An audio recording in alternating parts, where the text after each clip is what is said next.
there's this concept that the what is it called? Anti-Defamation League talks about, called keystoning, where one of the best ways to change people's opinions is to show them that they've been lied to once, so they change their sources of information. I don't know if this is sort of validating their framing, so I don't know if it exactly encourages them to move on. Well, the first step, if you want to change people's minds, is make sure that they trust you as a source. You know, the convincingness of your argument is almost irrelevant on first contact. You want to give them a reason to listen to you. And one of the best ways to do that is to be the reasonable opposition. Most leftists won't even talk about men's issues from this perspective. They're repulsed by them. A lot of people on the left, let's be real, hate men. Unfortunately, this is a criticism levied by the right that is true. I don't think it seeps that much into the academic side of things, but interpersonally, we tolerate a lot of misandry in our community, which is unfortunate. Not a huge systemic problem, but it's not great. Anyway, you pose yourself as like the reasonable opposition, you know? This is one of the reasons that people like Dave Rubin have been able to be so successful. Tim Pool especially. Man, a lot of people like that. You know, it's the way they come across. There's this effort to be like the, oh, I'm not a this or that. I'm just a reasonable blah-de-blah, you know? People are vulnerable to those narratives, and in this case, it's a correct one. I'm not grifting. I am totally open to talk about men's issues, and I'm sympathetic to men's issues. So what happens often, in my experience from what I've seen, is that I will talk about these issues in a way these guys have never heard from a lefty before. I'll say it flat out. Some women are bitches. And again, you can chafe at the language, but this is tautologically true. Were it not, you know, 4 billion aren't. You know, of course some women are. There are some behaviors of toxic femininity that are really irritating. Yeah, men get a raw deal in some senses. But and these are true things. And once you lead them in with that, you give them that knowledge, you know, yeah, the left isn't like delusional. We can acknowledge this. We can talk about this. And once you can start having that conversation with them, you gain the ability to start winning them over on the bigger issues. And that's what I make an effort to do. You lead them in. Yeah, I am a leftist who will talk about how like men have like are kind of fucked in dating. Like, yeah, I will talk about how like men are shamed for their appearance and height in ways that women aren't, and that can fuck them over and it really sucks, you know? And now, hey, do you want to hear about something called like toxic masculinity? It doesn't mean you're bad. It doesn't mean masculinity's toxic. It just means that there are like expectations that we have that are really fucked. Like expecting men to always pay for the date, huh? Am I right, fellas? Nobody likes doing that. Hey, you know, and you win them in with this. And I think this is like a really, because it's not dishonest. I'm not like lying to anyone. I'm just trying to show them that I'm not dogmatically opposed to talking about these topics. And I think that, that wins their trust. And that's what I try to go for. So if I understand you correctly, I don't want to put words in your mouth. You're saying that you intentionally use incel framing of certain issues if they, you know, are true in some sense to try and draw in people from that community to move them along, you know, whatever spectrum from right to left. If I understand you correctly, is that what you're saying? I'll talk about issues that are important to them, but I don't adopt their framing. I don't, for example, defend the concept of hypergamy or espouse any of the red pill ideology. I don't talk about how this is because women are innately capricious or untrustworthy or anything. The framing is mine, and my framing is leftist. These are just issues that they're concerned about. I want to give them a better framing on issues that they have, let's say, deficient understandings of, you know? I certainly don't think their framing of the issue is adequate or helpful at all. I hope it makes some sort of impact, that this framing is the reason people react the way they do is because this kind of framing, and I guess even just adopting, you know, I think what you're talking about too is some language appropriating some of the language of the incel community, using it to mean a different thing and a different way to try and attract them. I think that type of thing, I think you understand why I think it could make people nervous. I mean, I get your initial I just want to say, though, really quickly, I just want to say, keep in mind, I'm not adopting the framing, only truthful points on some issues of men's experiences, you know? If I was on Twitter just saying women are bitches or whatever, you know, I get what I get there, but I don't do that. I don't think people on the left should be lambasted for saying the true stuff, though, you know? Like, the negative experiences that men can have, specific to their gender, or at least associated with it. Just wouldn't be surprised if your pipeline occasionally even works in the backward direction, though. I mean, That's a topic for a different time, But that's where we disagree, because I think that as a man, all men already know what I'm saying. That some women are bitches and capricious and liars. And that, well, of course, obviously, everyone is. That there are experiences that men have that are specifically kind of fucked, and how, like, men's appearances are judged in ways that women's aren't, and so on and so forth. I think most men know that. Talk to a guy who's under 6 feet tall and ask him how he feels about women and their standards of men's height. And you're going to see him try to choke back tears, you know? Men get this already. The left just won't talk about it. So men on the left have to pretend they don't experience these things, because if they do acknowledge them, they'll be ousted from their progressive communities. And men outside of the left think people in the left are insane for pretending these obviously true things aren't, you know? yeah, it just seems like some weird framing to me, because it almost seems like I don't know how to respond to it in a way that doesn't fall into maybe some perceived sensitivity things you're talking about. But Well, do you disagree with the empirics of what I'm saying? That these are issues and that acknowledging them is not dishonest at all? so I'm not very tall. I'm 5'8", and I think that there definitely, at one point in my life that made me feel self-conscious, like, man, there's all this discourse about being taller, and how it changes your life and how it's going to change your income and blah blah blah blah blah. It does. Tall people earn more on average. They're more respected. The taller presidential candidate has won, I believe, every time since television became a standard in presidential debates. There's real systemic discrimination against shorter men.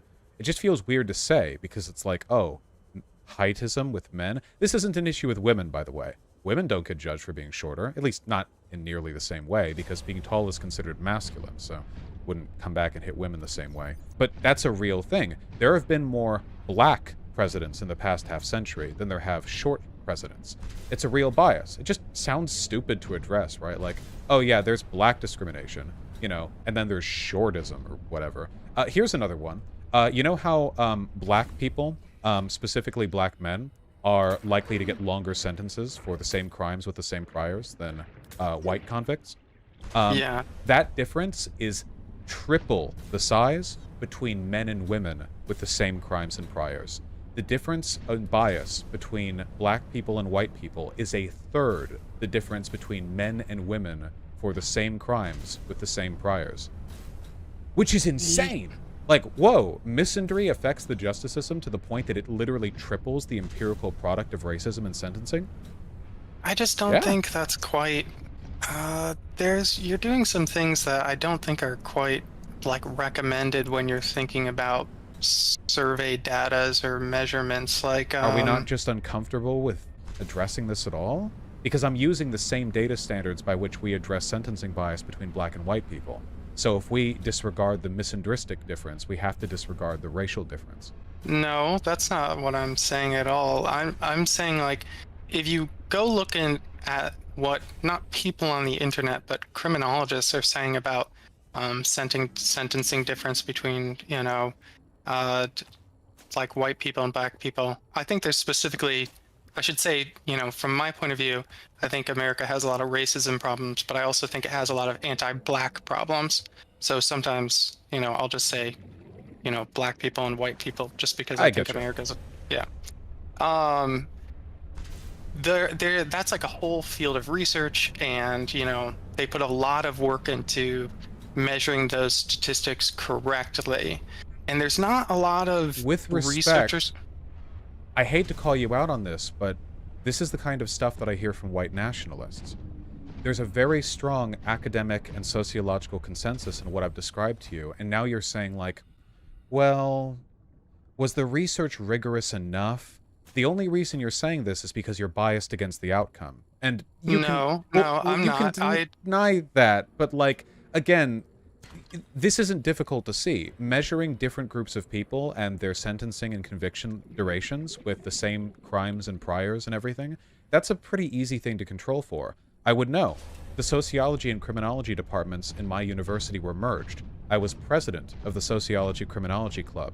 I did studies like this and worked with people who were smarter than me who did studies like this. My baccalaureate thesis was on the criminal justice system, and I led council groups on the same. I worked with former and current prisoners. Trust me, it's a real issue. But nobody wants to talk about, you know, anti-male bias in the criminal because it sounds dumb. And I know that it sounds dumb because I had to have these conversations with people, and it sounds really dumb to bring it up, you know? Oh, what, men are having problems? Well, yeah, actually.